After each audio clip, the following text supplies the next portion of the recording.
Hey everybody, David Bloom here at Next TMT here with our partners at Media Play News and my partner Daniel Frankel, talking all things technology, media, and telecom. This week, FCC gets swampy on both broadcast ownership and gala tickets to things maybe they shouldn't be taking gala tickets for, as well as more questions about who gets to buy whom and how fast. Love Island generates an astonishing amount of money on Kalshi. We've got a little bit of box office momentum because Christopher Nolan's got a little film coming out this weekend that people are kind of interested in. And data centers are getting blocked for a whole year in New York, which is a big deal. With that and probably some other things coming up, I'm here with Big Dan. Hey, Dan. Hello. So Hello. let's talk FCC undrained swamps. This is looking like worse than the algae in the reflecting pool. Well, I guess we could start with the Paramount Warner Brothers end of that. And You mean the suit that finally got filed? That's that, for instance? Yeah, Paramount's pretty confident that it doesn't have the antitrust gravitas that it would need to get a preliminary injunction. I think what I'm reading, this is from Brian Stelter at CNN today, the viewpoint is that a temporary injunction, delaying it 2 or 3 weeks, is very doable and likely, but them actually succeeding with On the merits, as they like to say. right. Right. And I got to say, Jeffrey Kessler, who's the lead attorney for Paramount, was on CNBC, and he lays a pretty compelling case for an embattled linear entertainment industry that's facing down the barrel of streaming and needs to combine. It's for the good of the industry, Dave. It's not a bad rap. I think it's a lot of people are comparing it, including myself, to Nexstar Tegna, the big broadcast merger. Much smaller in size, only $6.2 billion being exchanged here. Yeah, 1/20th of the size, but yes, you're right. A Much major smaller. law was overlooked here. It was the station ownership cap. You're not supposed to own 39% of the stations in this country. And I think that deal would make it like Double that. It's like 80%. It's 39% is supposed to be the cap, and it's market reach. And you stack up the percentage of all the markets you have, and is that right, less than or more than 39%? And this would be decidedly more, double that. Right. So thinking about in legal terms, what does this merger do? You're afraid of what Bari Weiss will do to CNN. I'm not sure that stacks up in court. Does it ruin competition and make life more expensive and tedious for consumers is the question. And well, you can make a reasonable case, and this is what I'm almost certain did not get in. I did not hear him speak, but I think you can make a case to force divestiture of CNN for a multiplicity of well-funded large news organizations. That particular little corner, you can make a case for in ways that maybe you can't for everything else. Though, I got to tell you, I am still like, Hollywood was so clueless. They were so mad that Netflix might buy Paramount. I mean, buy Warner Brothers. That they kind of David Ellison has made movies before. Well, Ted's made a lot more movies, actually. But, they think of these guys as heathens at the gate, and Ellison somehow parachuted in on his, he got into USC's film school. Good place to start, and made some movies. Fine, not the most inspiring movies. Some of them are pretty good and did pretty well, but he had a lot of money. He produced Top Gun 2. He was one of the producers on Top Gun. I'm gonna bet that Jerry Bruckheimer was more important in that production. But I think it's just sort gonna of positioned bet him. I'm gonna go on Kalshi right now and make a bet. It's going to be a little bit out of date, but still. Right, but that was one of the things that positioned him to buy Paramount, though. He was viewed as a steward, a guy who understood filmmaking and the process and helped save the box office at a critical time. I don't think that would have done nothing without Tom Cruise, so I think it's more Tom Cruise. And, that's just me. But whatever, Hollywood guys like, um, that Avatar guy, Jim Cameron. It's like, oh, Netflix will be a disaster. It's like, yeah, is this going to be less disastrous, Jimbo? But that being said, Bob Lefsetz, the cranky music industry guy who puts out a multiple times a week newsletter, blog, whatever, is not that fussed about Warner Brothers getting bought. He says, look, a whole bunch of people in the business are going to lose their jobs, and they're really unhappy about that. But welcome to what's going on. We were talking about Verizon's planning to lay off another however many hundreds or thousands of people. Telecom's laying them off left and right. Tech is laying off people that thought they had great jobs as computer engineers. They don't. Well, they may find something else, but they're getting laid off. There's nothing that says you're guaranteed a great middle class gig making movies for I till the end of time. think this is going to happen. I think Yeah, it's going to be hard to stop, but I think Paramount's pretty dug in and determined at this point. The issue is what kind of delay will happen, and can Rob Bonta and crew leverage a sale of CNN out of it and protect it What's from. your leverage, and what can you extract from it to make it go away? And we need merely look at Fubo, right? Your buddy Gandler over there.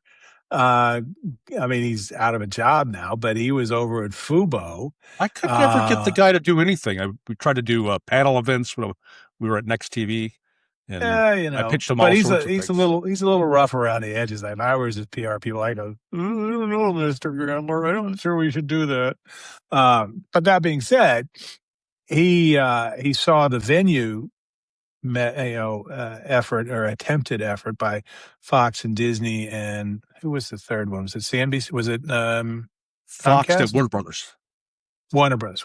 That's right. Yeah. The venue deal, which was basically, and that was an antitrust thing, and he filed suit and put the brakes on it long enough for Disney to say, okay, we'll buy 70% of your company, Right. which is probably for a lot more money than it's worth. But now they're figuring out some interesting things with it. Great. But he extracted something of value. And Warner Brothers did the same thing when they lost out on the NBA deal. They lost pretty clearly because the other guys had better stuff, but they filed and they got things like a couple of opening games in the college football playoffs and other bits. We're So looking these at a pretty things can soon be timeline. Yeah, so these could be litigation to extract basically a payoff. I mean, this isn't really, no one's getting rich off of it, but CNN maybe gets extracted and sent off so that Anderson Cooper doesn't have to quit a second high-level job, for instance. So you don't know precisely that, if a preliminary injunction did get slapped on this thing, you could be looking at, you look at the Nexstar Tegna thing, and they don't have a trial on the docket until July 6th of next year. That's a year from now. And that's a significant delay. That's American justice. It's in the Ninth Circuit Court of Appeals. Theoretically, could be thrown out on appeal, but there's no guarantee of that. This thing is really delayed. Yeah. And it's not the same case by any means, but if you're Paramount's lawyers, maybe be willing to give up cable news to make it happen. I don't know what that does to your federal relationship. Obviously, it was pivotal. that's the thing. That's the bank shot that gets interesting here, right? So, let's just say certain people in the current administration would really like their buddy Larry and his boy David to buy up and defrock yet another prominent news organization that is not completely in love with the president. They would love to have that happen and like fire a bunch of Caitlin out, gone. All these impertinent women in particular, gone. And just make it a lapdog. They would love that and have, I think, kind of expressed that. And if they don't get that, they might be annoyed. I don't think that will stop them from waving this thing through, but they can do other things. Yeah, it's going to be, it's going to be interesting. It will be, and it's going to happen in the next month or so. I feel like it's, Yeah. Um, Well, I don't instead know. of just watching Dog Days baseball or preseason NFL, we'll have something to talk about. How great is that? It's a Well, win there's. for us. I don't know if you watched England versus Argentina today. I'm sure you did. Maybe. Well, I was actually at my spouse's medical appointment, but doing what I could to watch Spectrum on my phone. Yeah. So the problem is they've got, well, technically two more games, but one of them really no one cares about, but even the teams in it, This was an which is the, invitation to talk about this, Dave. Uh, yeah, well, you brought it up. I'm Do just not kidding. open the door if you I'm don't want just people kidding. walking through.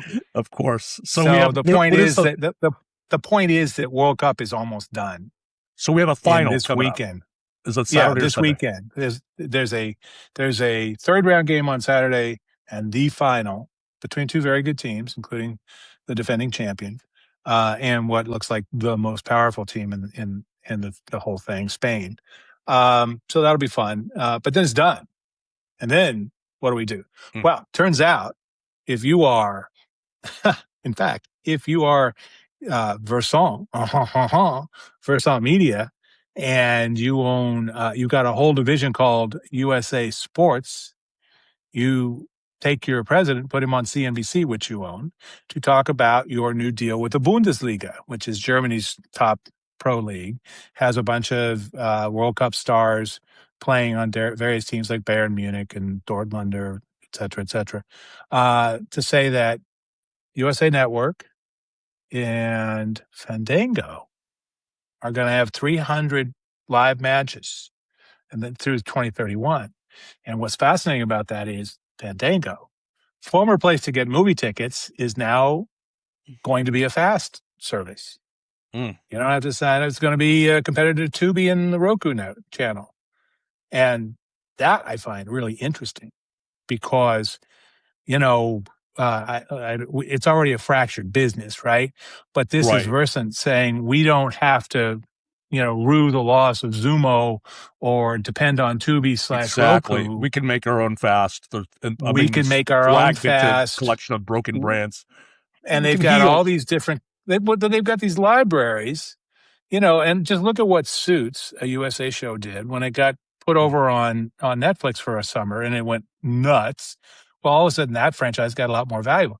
Well, they can take some of this stuff, show it here, showcase some things in the USA, Sci-Fi, Oxygen Network, shows that maybe got watched, maybe didn't years ago, but still have some value. They can run them on there. They can make some money. They can connect with audiences for very little additional cost, and maybe then resell the rights or license the rights to somebody like Netflix for a run that pops it through the roof. And all of a sudden that makes a lot of sense. Plus, you got Bundesliga, they got English Premier League, so that's soccer. They've got the golf channel and all the golf stuff. So now you're going to be doing like Thursday and Friday on every big golf match for, was it 40 weekends a year or You're whatever it is that golf Versant is going? crazy. Look at you. It's a neat I, little I'm business. not. Well, I am not. But, it's more of a business than I thought it was. I'll just say that. I think that's safe to say. It's like when you start plugging in the live sports rights, and they've got this whole division that Matt Hong heads as president called USA Sports, and it's sports across all of that. It starts to get a little more interesting. It's not like it all went to NBC Universal. They kept some stuff. They got WNBA, which is having some challenges being famous now, and but is bigger than it's ever been, et cetera, et cetera. So there's stuff there I that thought it was that they're involved interesting. in. This is tangentially related. Patrick Crakes, the former Fox executive turned Yes, high-profile consultant, and friend of responded the to show, no, friend of the big show. for the show, big for the show. He responded to a tweet from one of the media reporters, the big national media reporters. I don't know if it was a guy from the Times or who was. I forget. It's 3 days ago. Anyway, it was about like, well, soccer is still not big in the U.S. World Cup hum.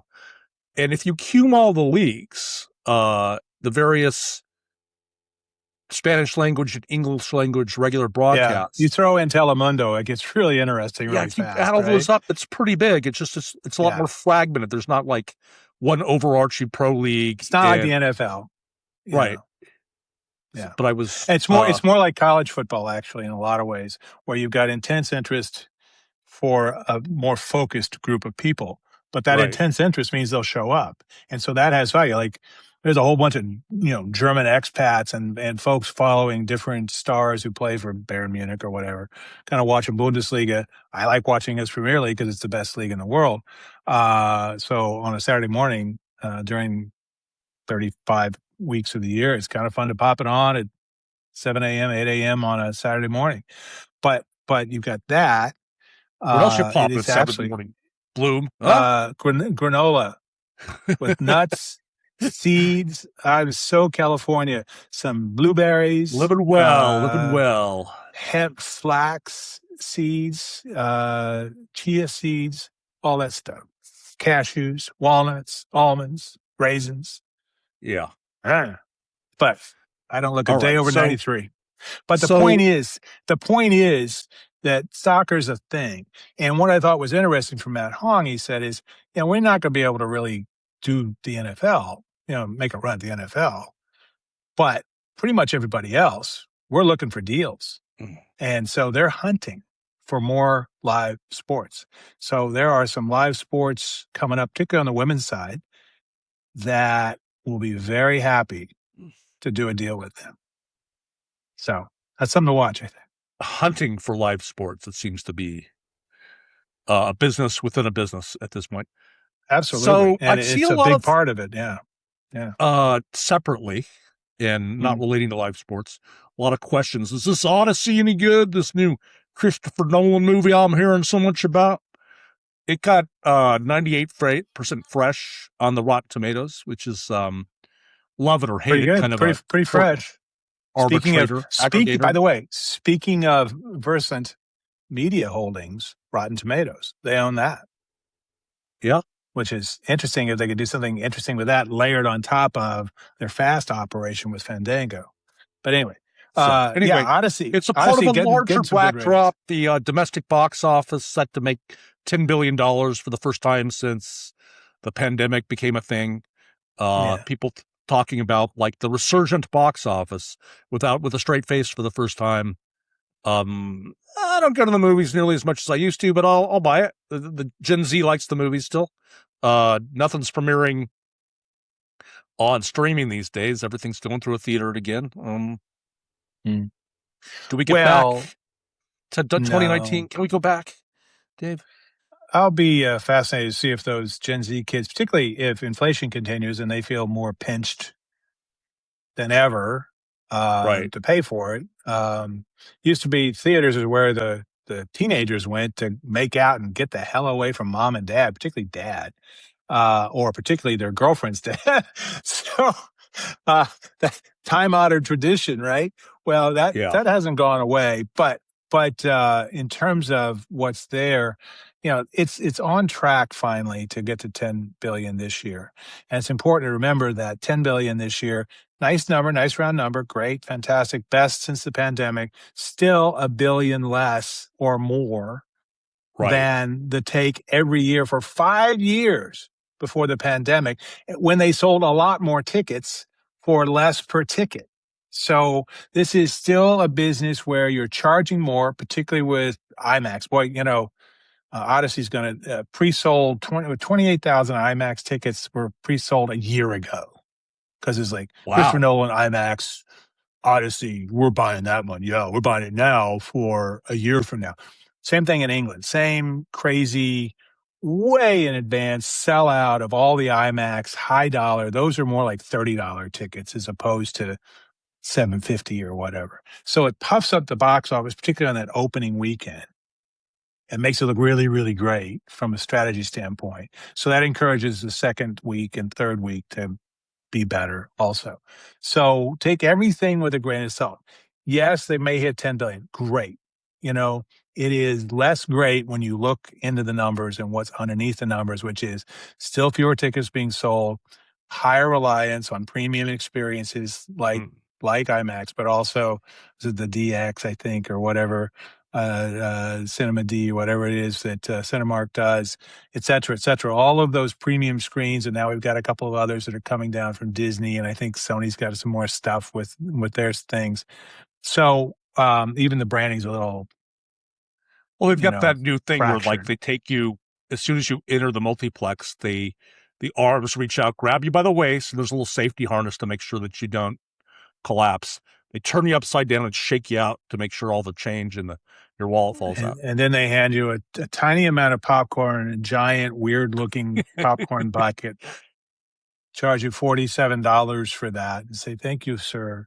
Yes, you can have another, Yeah. if you can still afford So it." But so this is I'm so going to just just take ask it. you this. This is Take it. it's a obviously we live in a reading culture. All of our kids No, we don't. from a young age sit around and read impossibly long fantasy poems about Greek life and just can't wait to get to the theater. Why? I mean, of all the things to make a movie about, you're Christopher Nolan, like Tarantino and a few others.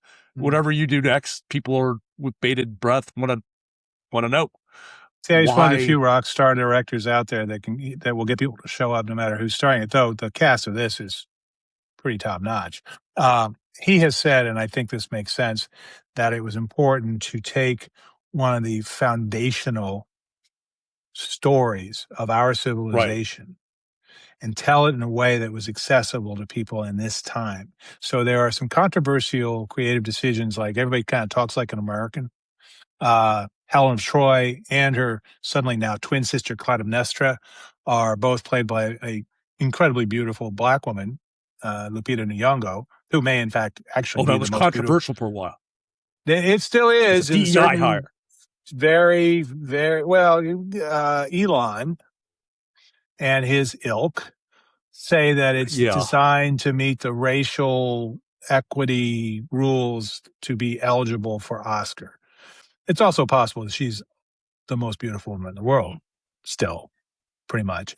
But there's also Travis Scott, the hip hopper, plays a bard who briefly is in there telling some tales, which kind of makes sense because really Travis Scott, and it kind of takes the idea of the wandering musician telling the oral story of the Odyssey by Homer, who may have been hundreds or thousands of storytellers over decades or centuries pulling that story together into now with a hip hop star who kind of does the street stories, right? So I kind of like that. I It's really like that connection, right? challenged the old eighth grade education, I think, a little bit. I used to be eighth grade. It's Yeah. probably close to fifth grade There is a now. new there is a new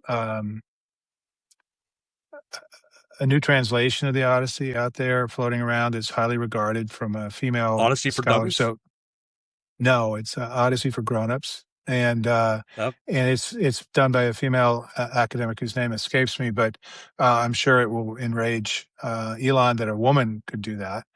But that being said, that's out there. Probably, I would recommend, just as I would with Beowulf, Seamus Heaney, the great Nobel Prize-winning poet, did a translation of Beowulf, the thousand-year-old tale of the North, um, and then read it in an audiobook in his melodic Irish voice about 25 years ago. Dig that out. Find the best audiobook version of this story as it was meant to be heard, not read, and maybe then you go see the Odyssey. Just a thought. Yes. Just in the format that the filmmaker intended. Yeah. Well, he's telling a tale though, and I think this is important. This is a tale that's undergirded so much of modern, film, theater, art, etc. It is again a foundational set of stories. So telling it in a way that makes it accessible to fanboys willing to pay $30 a ticket a year in advance is great. All right. The Wall Street Journal review today was quite solid. This is not the best Nolan, but it is very, very, very, very good. And it does an excellent job at what it does. There are bits here, and they had quibbles. Fine. Quibbles are quibbles. Right. When you get past the intensely online people like the owner of X to like normal human beings, I think a lot of people will like it. Does that mean that the box office is all fixed? No. Does it mean that it might make 10 billion? Yes, but there's still 5.5 months to go. There's still one more big season between November 1st and the end of the year that they have to kind of hit it out of the park. And there's lots of opportunity. From now on, after this week, there's not going to be a whole lot of, there's nothing big coming out in August. It's more dog days than Major League Baseball. So your best shot's going to be do it now with this, hit $1 billion plus, get another $1 billion out of something in the fall and in winter, like second week in November going into Thanksgiving. That's how you get to 10. But again, fewer tickets sold for much higher prices. So don't act like it's all great, Hollywood. It's just less bad than it was. Less bad. That's great marketing. I'm going to have to write that down. That should hearten I'm everybody as they look at the consolidation of studios. I'm just saying. Recalling my time at the Balboa Apartments. This is in the Valley. I lived across the street from the Harbin Kardon JBL. I think it was one big audio conglomerate, and they had a factory. It is, yeah. And they did their thing. We played roller hockey in their parking lot sometime, I was unemployed for the summer of '93, and we had like this. All I did was play roller hockey and collect unemployment checks. It was a great time. And sweat. If you were in the Valley in the summertime playing roller hockey, you were sweating a lot. But a couple years later, I started noticing this low frequency hum. It's hard to describe. It was like X-Files stuff. It was in my head. I couldn't get it out of my head. It would start at night when everything would kind of quiet down. It was a busy road I lived on, and you could hear it all through the apartment. And it was driving me mad. So I went and tracked it down, and it was originating from the factory. And after just wandering, taking my own Odyssey through this big JBL complex, I ran into an engineer who was on his coffee break. And he said, well, yeah, we took the pipe that channeled all this noise that comes from the mill, or mill the speakers. And the residents on the other side were complaining about it. So we took it, turned it over to face you. And I said, well, that's no bueno. And ultimately, a resolution was found. But I hear the same complaints in news stories about data centers, that they emit this low resolution buzz that just doesn't come out of your head. I think they're worse than that because they also generate a lot of heat. And I don't think that Harman Kardon JBL plant did that in the same way. No, just great sound, good decibels, high fidelity. But true fact. I just wanted to say, true fact. I met Stanley Harmon, the guy behind Harman Kardon. He was an entrepreneur in residence at USC's business school when I was associate dean there. And his wife, of course, was a congresswoman for the South Bay for many years, Jane Harmon, very impressive woman in her own right. And Stanley, even at 80, which is what he was when he was entrepreneur in residence, was a freaking Tasmanian devil of energy. He was extraordinary. What was his nationality? He was. This is a man. I think he's Jewish. I think that's right. I thought he was from Western Europe. But no? Stanley Harmon. Is he American? Well, you could be Jewish from Western Europe. I don't know. I mean, he grew up like. I don't know if you'd. I thought the country had European roots and was not American. But I don't know. Well, but certainly by the time he got over here, like after the war, and was involved in helping make home audio a thing, and at a high level for consumers who had pretensions for more than just the little portable 45 disc player. Oh, we could go into that, but I wanted to go into data centers. But you wanted to go into data centers, which are the new. Well, here's the question: noise bombs. As we talked about earlier, New York became the latest state to say we don't want them here. No, the first state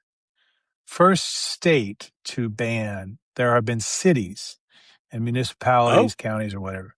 This is the first state to do a 1-year ban on data center development. My question, how are we supposed to have an AI bubble if we can't manufacture AI in critical geographic We can't keep locations. blowing. Texas don't care. They're building this stuff at rapid levels. There's a piece I just ran across today of a woman in Abilene, which is way out in the west end of Texas. A lot of Right. open land out there, as you've seen in your Landman, watching your Landman episodes. It A just lot of looks open like a land. beautiful Abilene's, landscape. Yeah. Just well, one hot man's and beauty is flat, another man's full of despairing oil shithole. wells, But and anyway, you can keep it, yeah, Caleb. that's more like Odessa, but Abilene's not quite like that. It's more cattle country, mesquite scrubland. It's not great, but it's not terrible. This woman has a nice little ranch. Wakes up one day and she's got a giant, she's got a giant um, data center. I think it's the Stargate complex that Elon is building. Just humming away, like 500 yards away. Got her back 40. Right. No notice. That's Texas for you. uh, et cetera, et cetera. But I think Texas is taking it all, even though they don't really have the water for it in a big chunk of the state. They have it in other parts, but they've had terrible drought. So, let's just put a bunch of things in there to suck up even more water than the fracking does. At least we can make money off the fracking. Atlantic had a really interesting story about one of the challenges of the economics of AI. In computer land, we are used to it being growing at like a logarithmic scale, right? So as it gets bigger, boom, it really takes off in this parabola. It's amazing. Hockey AI doesn't sticks. really do that. Bigger, you need to be bigger and bigger and bigger because you need more examples for to like answer the questions. But it grows in a quadratic way, which is a disaster financially. So I'm going to be fascinated to see when all this stuff hits a wall. The New York thing is perhaps ahead of its time a little bit, but I don't think it's going to be the only Right. one. It's going to be huge. Going to be huge. So, by the way, speaking of things that are going to be huge, Love Island, a show I have not watched, though I have seen Oh, this is pictures. crazy. This is nuts. Bananas. Uh, Bananas. Don't get those people going on bananas because they don't really need it. They're It is betting a on very Kalshi on horned up outcomes on reality shows. And it's just like, on this on isn't, pre-recorded reality competitions. What they're could go like wrong? NFL live sports conspiracies. It's all staged. I'm not one of those people who believes that shit. I think that a ball thrown in the air, connecting with the receiver, ball shot in the air for a basket. There's an outcome that's not predetermined. You can base it on percentages of success, etc. But a reality show, it's in the But can even there, for as months. but look, yeah. Well, not months because the audience does vote on it. But you can kind of anticipate some things, skew the way things turn out, fiddle with the votes, and know, these guys are going to be kicked off the island this time. So we'll Right, put in a bet on that. The insider betting on it, there's nothing to stop it. I don't think it's illegal. And I'm guaranteeing you, it is nothing like what the NFL has in place to prevent and capture, or the NBA to capture players who are betting on games. I mean, even the NCAA, as inept as it is tapping into that system to track online illegal insider betting. And that's why Brendan Sorsby no longer has a job either at Texas Tech or in the supplemental draft of the NFL because he was betting on his own games. So, so football players, were doing it. Can you imagine what these hyper ambitious, totally crazed, want to be famous, want to be rich, but don't actually want to like have skills? Reality show competitors are willing to do.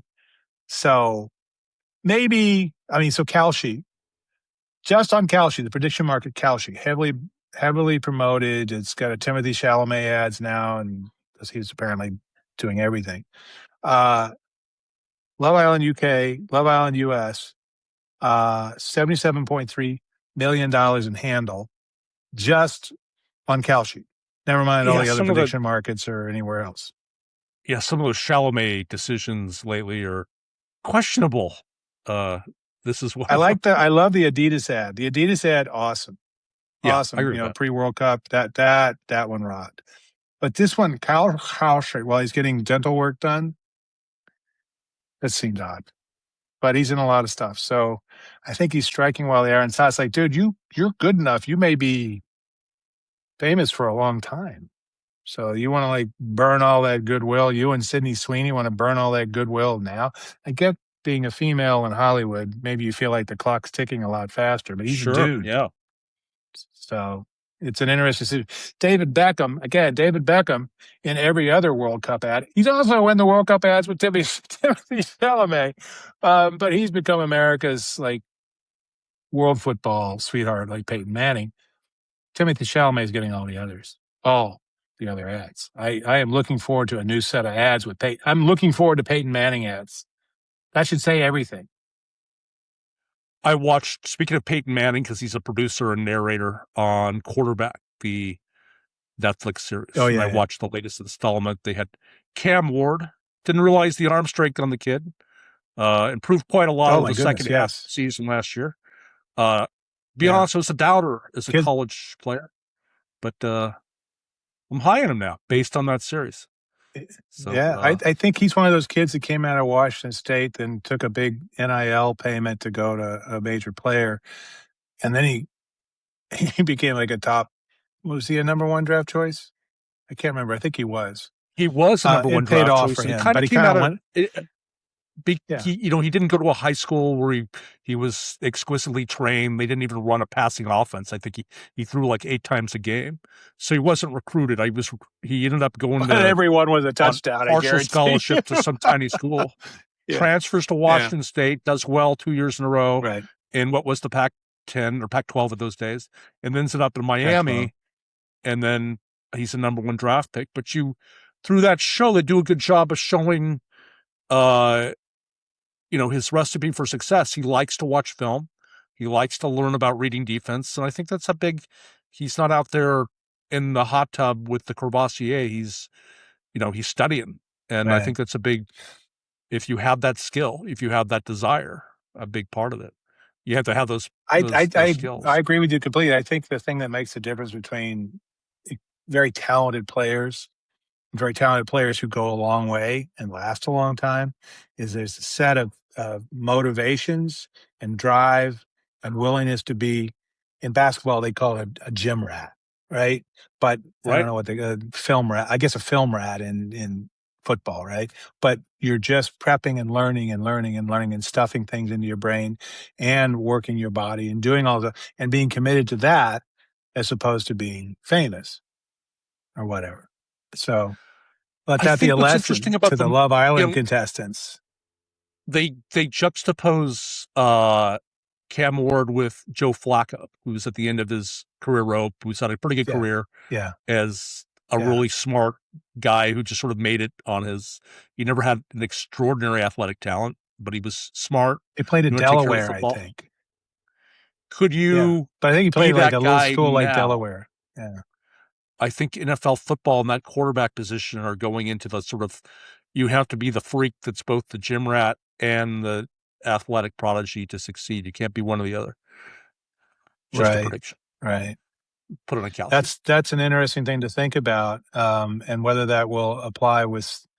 I mean, quarterback's a weird position in that particular sport. It'd be interesting to see if there's something like that in other sports. Very few sports have such a single position having such a crucial role, right? But that is interesting to think about where that goes and what that means for who gets to grab the golden ring. I mean, maybe you got to grow up going to quarterback school in 5th grade and you get into modern day here in Southern California as a 7th grader and you're already doing, 7-man passing leagues all summer by the time you hit puberty. And you have to win a couple of state titles and then ideally go to USC. What was like Daniels? And What was his before name you, again? yeah, He won Gatorade Player of the Year. He went to Modern Day. I think he played yeah. and he went to USC and then ended up transferring a bunch of places. Kind of made a dent. He was Well, at because Georgia. Caleb, he left when Caleb Wilson came with Lincoln Riley from Oklahoma.